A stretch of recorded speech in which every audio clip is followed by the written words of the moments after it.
J'ai un hobby, un violon d'Ingres. Je déteste Bertrand Tavernier. C'est un don. Mes amis prétendent que c'est ma seule qualité. À ma naissance, mes parents interrogèrent le médecin accoucheur. C'est un garçon ou une fille? C'est difficile à dire pour le moment. En tout cas, c'est quelqu'un qui déteste Bertrand Tavernier. Certains viennent au monde pour écrire La recherche du temps perdu, d'autres pour remporter le Tour de France, d'autres encore pour être conseiller municipal. Je pense très honnêtement avoir été conçu pour cette rubrique Coups et blessures sur Tavernier, dans le numéro 119 de Cinématographe. Il y a donc déjà longtemps que je me prépare à cet objectif fixé par la nature. Tenez, il m'arrive de rester des heures entières assis sur une chaise, à détester Bertrand Tavernier, seul, dans le noir, dans l'attitude méditative du penseur de Rodin. « Qu'est-ce que tu fabriques ?» me demande mon épouse, inquiète de mon silence. « Laisse-moi, chérie, laisse-moi me concentrer, je suis en train de détester Tavernier. » Mon épouse se montre toujours compréhensive, et pour la remercier, je lui ai loué un amant, l'acteur de second plan Michel Creton, qui, selon la publicité affichée sur les murs de Paris, effectue une rentrée fracassante. Dommage que personne ne l'ait d'abord vu sortir. Je m'apprêtais donc à assassiner son dernier film.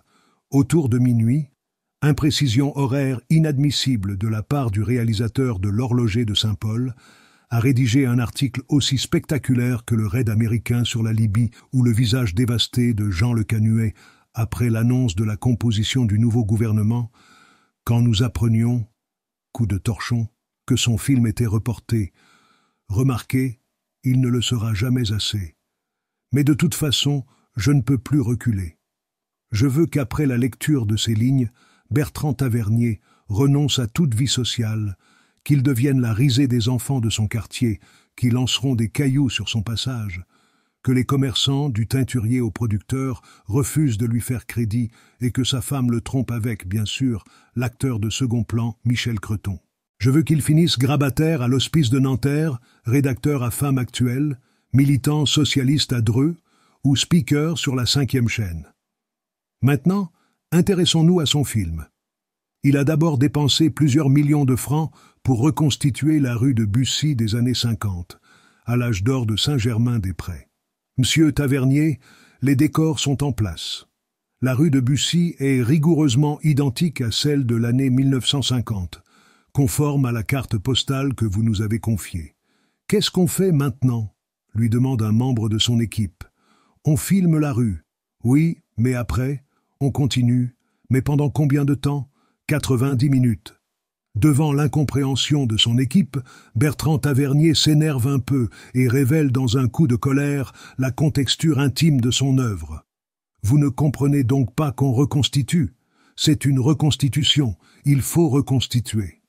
L'anecdote nous a été rapportée par Suzanne Gabriello, l'ancienne compagne de Jacques Brel. Elle est symptomatique de son cinéma, de sa fidélité obsessionnelle au passé, à la qualité française d'autrefois sur laquelle tous ses films sont soigneusement décalqués. Pour atteindre la perfection des photocopieurs Rank Xerox, il va chercher dans leur retraite Bost et Orange, Alexandre Troner, et l'on peut dire que dans notre cinéma, il est le chef de file de l'ancienne vague. Mais sa personnalité d'homme de pouvoir, avide de figurer dans tous les jurys, toutes les commissions, d'être élu président ou conseiller technique, d'être de tous les wagons et de toutes les nominations, à tel point que l'on a été surpris de ne pas le voir figurer dans la liste des 22 joueurs sélectionnés pour la Coupe du Monde au Mexique, affirme encore davantage son désir d'être un cinéaste officiel du régime. Voilà plusieurs années qu'il brigue en vain la place laissée vacante par François Truffaut. Avant chaque remise des Césars, il rend visite à tous les techniciens de la profession et leur offre un dimanche à la campagne avec Louis Ducreux pour obtenir leur vote. À moi-même, il a offert un stylo plume Montblanc avec ce petit mot « afin que vous puissiez me consacrer un dossier de cinématographe dans les meilleures conditions. » Voici ma réponse. Nous allons vous consacrer un dossier dans les plus mauvaises conditions, rédigé avec un crayon noir et sans taille-crayon. Dernière minute, nous venons d'apprendre que le cinéaste officieux de la Ve République a été enlevé par un commando de terroristes. Ceux-ci menacent de le rendre dès demain matin aux autorités françaises. Ils pourraient même le rendre dès ce soir. et dans moins d'une demi-heure s'il le faut. C'est l'escalade de la violence, Olivier Daza. Cinématographe, mai 1986.